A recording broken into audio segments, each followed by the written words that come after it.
Husband এতটাই ভালো বল করেছে টুর্নামেন্ট জুড়ে, কিভাবে সম্ভব হলো? মানে কিভাবে শরীফুলকে সাহস দেন? ওর হচ্ছে মানে কি বলবো, ওর পরিশ্রম, ওর সফলতার মূল কারণ আর কি। আর আলহামদুলিল্লাহ অনেক পরিশ্রম করে কিনা আসলে নিজের ক্রিকেট?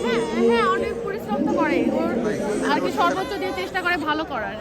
মানে শরীফুল কিভাবে নতুন দায়িত্ব সব সামলে নিচ্ছে?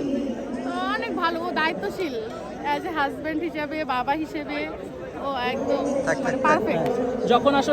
যখন আসলে খারাপ হয় পারফরমেন্স, কেউ তো ক্রিকেটাররা তো ইচ্ছে করে হারে না, ক্রিকেটাররা তো ইচ্ছা করে হারে না, যখন হারে তখন আসলে মানসিক অবস্থা কেমন থাকে? মানে পাশে থেকে বুঝায়, ও ভেঙে পড়ে না আর কি। ওর জায়গা থেকে ও আর কি একটু তো খারাপ লাগে, নিজেকে নিজে সামলে লাগে। অনেক অনেক ধন্যবাদ, ভালো থাকবেন। আর শরীফুলের জন্য দোয়া চান কিনা সবার কাছে? হ্যাঁ সবাই ওর জন্য দোয়া করবেন, আরও যেন ভালো কিছু করতে পারে সামনে। অনেক ধন্যবাদ, অনেক ধন্যবাদ।